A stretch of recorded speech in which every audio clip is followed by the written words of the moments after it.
Olá pessoal, estamos aqui para mais um Célula Online e hoje nós vamos dar início a uma nova série e pelo menos eu estou bem impressionado com a temática e eu acho que isso vai mexer com você e com o seu coração. O título da série é Coração Ardente, Alimentando a Chama da Verdade. Nós andamos na verdade. Jesus Cristo é a verdade. Ele é a nossa referência. E avivamento não existe fora da verdade. E é nessa linha que nós vamos desenvolver toda essa série. Ok? Um avivamento sobre a verdade, porque a verdade ela se move, porque é o Espírito da verdade que está na igreja e se move na igreja e através da igreja. E hoje nós vamos estar vendo o primeiro estudo, o conhecimento que vem por revelação. Vou ler um versículo em Lucas capítulo 24, versículos 44 e 45.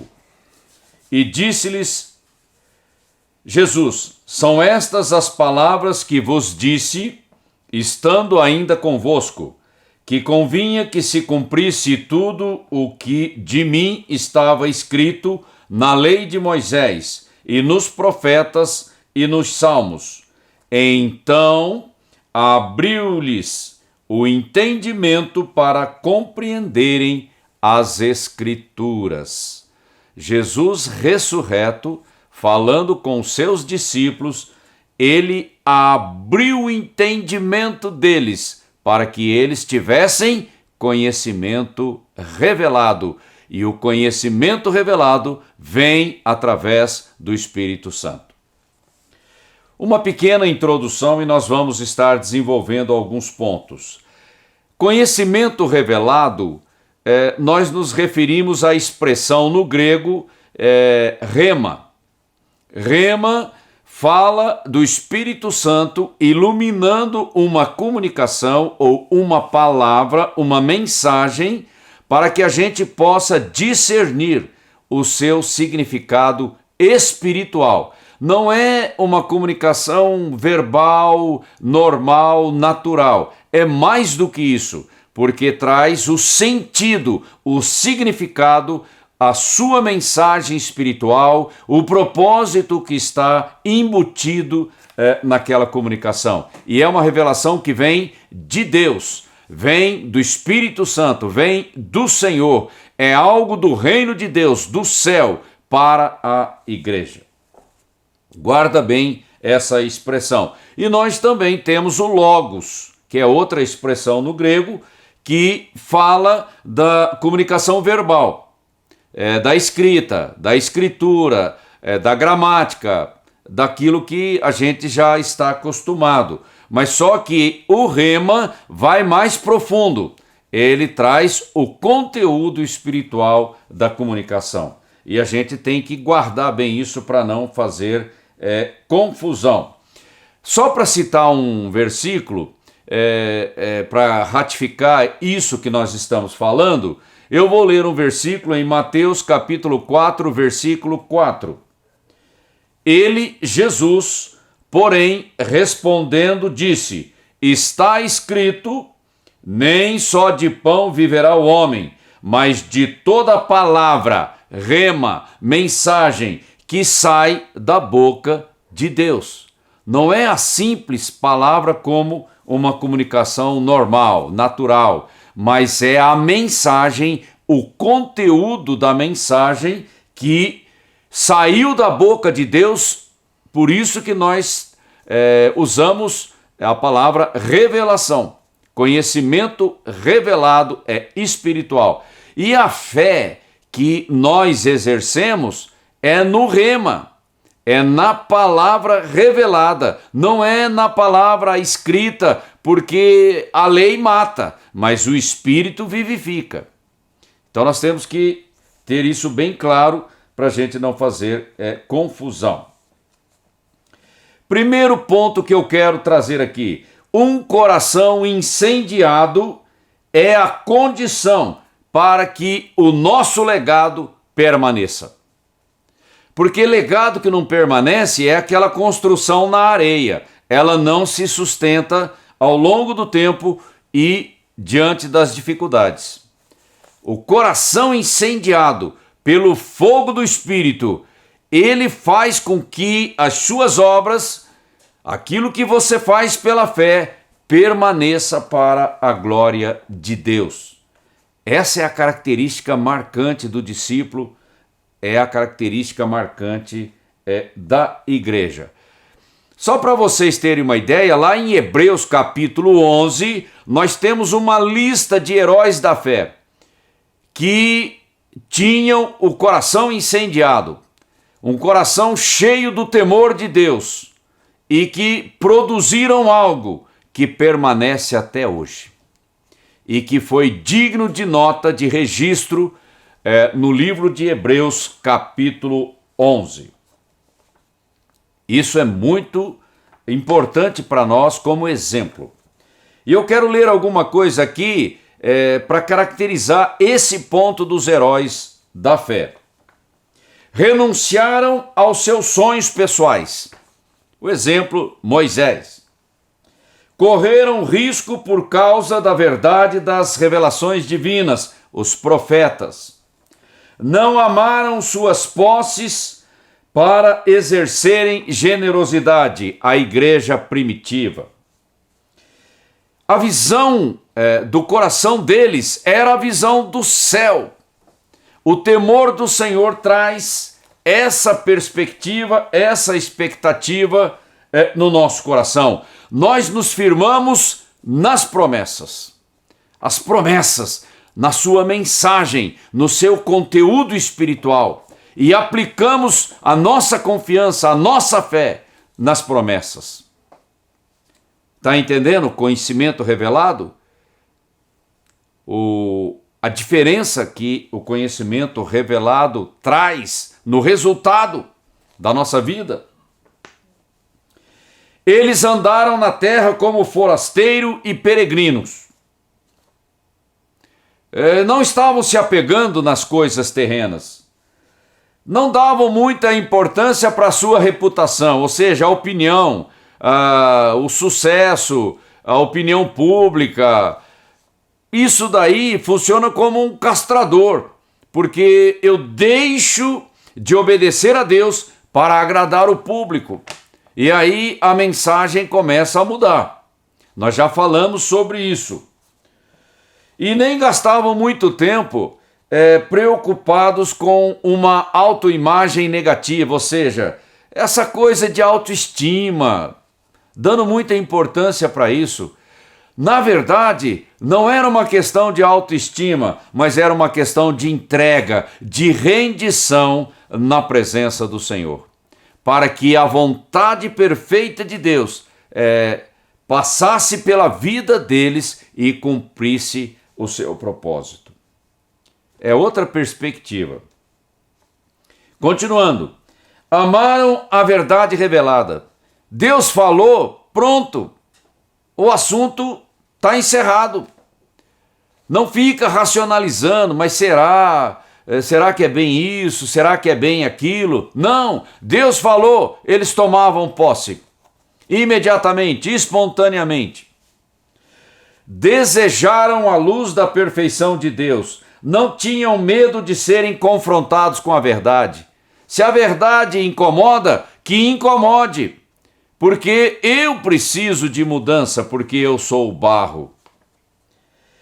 Desafiando o meu comodismo, porque comodismo na vida do discípulo pode se tornar um perigo.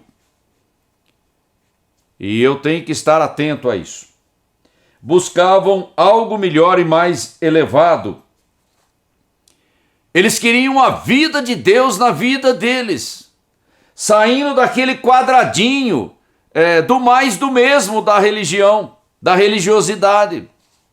É uma vida com Deus, pessoal, íntima, experimental. Todos eles passaram por essa experiência de conhecer a Deus pessoalmente. Não é de ouvir falar. Jó é o maior exemplo. Ele conhecia Deus por uma tradição oral, não é? Mas ele experimentou Deus pessoalmente e teve a sua vida completamente transformada por essa experiência. Eles buscavam a face do Eterno, como que incendiados por uma fome e sede de Deus nas suas vidas. Ou seja, a presença manifesta de Deus na vida deles, no chamado deles, no ministério deles. Estavam convictos da necessidade da obediência integral, que vem de um coração quebrantado, de uma conexão íntima com Deus, para honrar e santificar o nome do Senhor na terra através das suas vidas. Eles se deleitavam em Deus, eles esperavam em Deus, eles confiavam em Deus. E eles viviam assim. Outro ponto importante para nós: o valor da comunhão para o Rema. Nenhum conhecimento revelado vai chegar ao meu coração sem a conexão iada. É na conexão iada que eu ouço a voz do Espírito. É na conexão iada que eu ouço a voz do Senhor e a comunicação espiritual que Ele tem para a minha vida. E nesse processo de aprofundamento da minha intimidade com Deus, eu vou conhecendo mais de Deus, mais revelações vão sendo liberadas para a minha vida, mais eu vou entendendo o chamado de Deus para a minha vida. E mais eu vou me parecendo com o Senhor Jesus, a sua semelhança, né? A maturidade, a estatura de varão perfeito na minha vida. Esse fogo do Espírito Santo no meu coração, um coração ardente, é que vai trazer uma sensibilidade na minha visão e na minha audição. Eu vou começar a pensar como Cristo. A mentalidade de Cristo, a construção da mentalidade de Cristo na minha vida como discípulo. E eu vou amar o Senhor e eu vou viver para agradá-lo e santificar o seu nome na terra através da minha vida. Aquele cisco no meu olho é o meu egoísmo, é o ruído da alma na minha vida perturbando essa conexão iada, impedindo que eu ouça a voz do Espírito, esse conhecimento revelado na minha vida.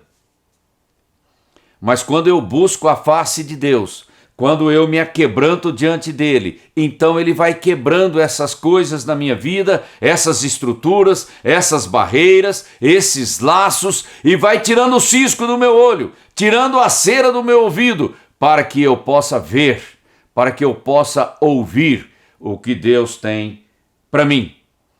E nesse exercício, eu vou conhecer uma experiência tremenda que é a liberdade que eu tenho em Cristo. E nessa liberdade, sendo verdadeiramente livre, eu vou ser um canal maravilhoso nas mãos do Senhor. Outro ponto: Rema é uma mensagem com propósito. Não é uma simples comunicação. Ela tem um propósito, ela tem um comando, um decreto, um mandamento, uma direção. E isso vai influenciar a minha atitude, a minha ação. E essa comunicação vem do trono. Essa comunicação tem tudo a ver com o reino.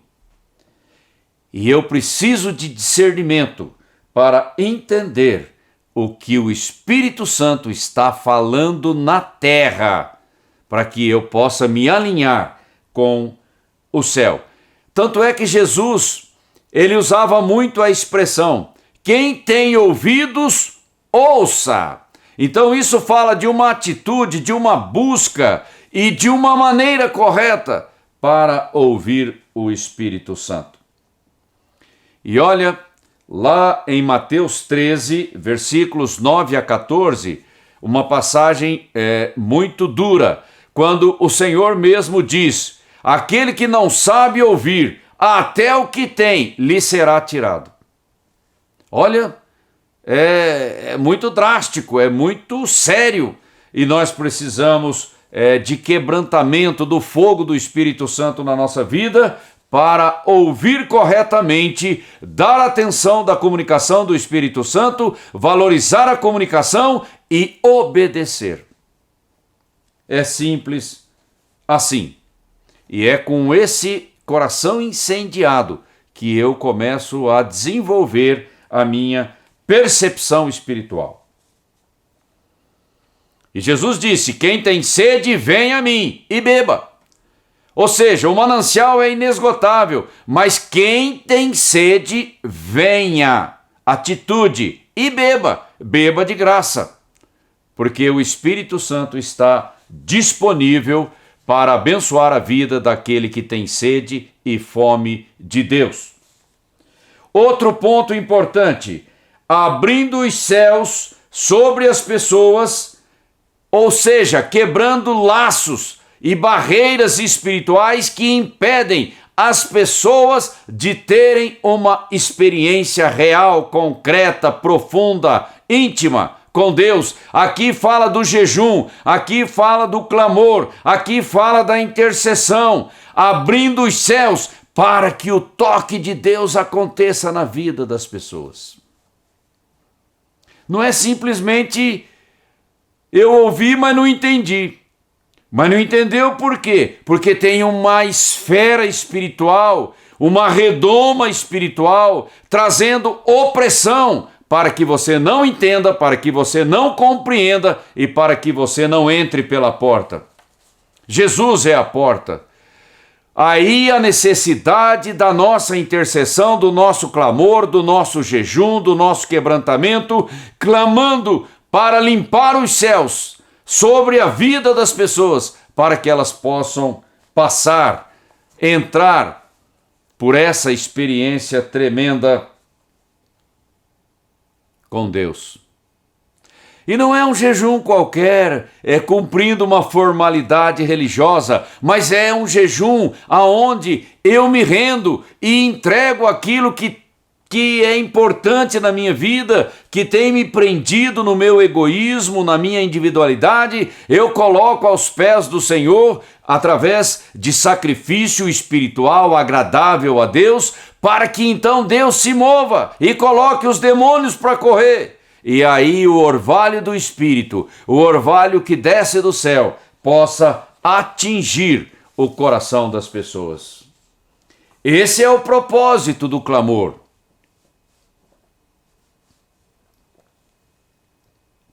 Não adianta reclamar e falar: olha, eu prego, mas olha, não acontece nada. Eu oro, não acontece nada. Eu prego e não acontece nada. Eu evangelizo e não acontece nada. Mas você está intercedendo diante de Deus numa conexão iada, entregando aquilo que é o mais precioso do seu coração para Deus, para que então os céus sejam abertos e o toque de Deus, a virtude de Deus possa atingir o coração daqueles por quem você está orando, você está evangelizando, sua família, seus amigos, a nação, o seu bairro, a sua cidade. Sem clamor, essa redoma, ela fica como um guarda-chuva, impedindo que o orvalho de Deus, que é vida, a vida do reino, atinja o coração das pessoas. Isso é muito importante. Outro ponto importante, e aqui nós já estamos quase no fim, para depois falarmos alguma coisa da aplicação pessoal. Outro ponto importante: disposição para permitir o mover do Espírito. Não é do meu jeito, não é do jeito que eu quero, não é do jeito que eu planejei, mas é do jeito de Deus. E eu tenho que entender isso, e eu tenho que ter disposição para reconhecer a liberdade do Espírito, para valorizar a liberdade do Espírito, porque ele se move em ondas na congregação, na vida das pessoas, na cidade, na nação. Ele se move, mas é do jeito dele, porque ele sabe como fazer. Eu não sei, mas ele sabe. E eu não posso engessar o Espírito Santo. Tem que seguir a liturgia, tem que seguir o planejado. O Espírito Santo não trabalha assim, ele pula a cerca. Se você faz uma cerca para prender, ele pula.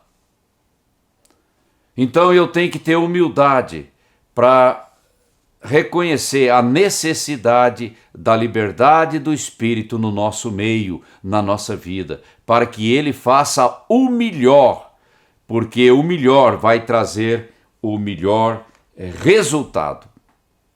Isso é tremendo, é fundamental. E toda a experiência que é produzida pelo Espírito Santo, toda a onda que o Espírito Santo derrama na minha vida ou na congregação, ela traz temor a Deus, temor ao Senhor. E ninguém sai dessa experiência da mesma maneira que entrou, porque o toque, a virtude do Senhor na minha vida, transforma a minha vida. E eu tenho que desejar isso com o mais profundo anseio do meu coração. E é isso que traz conhecimento revelado, experiência com Deus, revelação que vem do céu, não é uma coisa que vem do seminário ou de um livro, mas é uma experiência pessoal com Deus que Satanás nunca vai conseguir roubar de mim. Vou ler um texto em Abacuque capítulo 3, versículo 2, e aí nós estamos encerrando. Ouvi a teu respeito, Senhor. Estou maravilhado com as tuas obras, ou seja, eu tenho temor no coração. Neste momento de tanta necessidade, ajuda-nos outra vez, como fizeste no passado. Em tua ira, lembra-te de novo da tua misericórdia para conosco. Olha, essa oração tem tudo com o tempo que nós estamos vivendo. No meio dessa pandemia, com tantas dificuldades surgindo de todos os lados, nós precisamos clamar a Deus para que, de novo, Ele se lembre da sua misericórdia para com a nossa vida. Aplicação pessoal: o fogo é do Espírito. O fogo é do Espírito, mas a lenha que queima no altar sou eu. O fogo é do céu, mas a lenha no altar, como sacrifício vivo, santo e agradável a Deus, sou eu. É a minha própria vida, e isso está lá em Romanos, capítulo 1, versículo 2. Aí eu pergunto para mim e para você, qual é a minha atitude? Vou ficar indiferente ou eu vou entrar de cabeça nessa experiência real, concreta, profunda com Deus?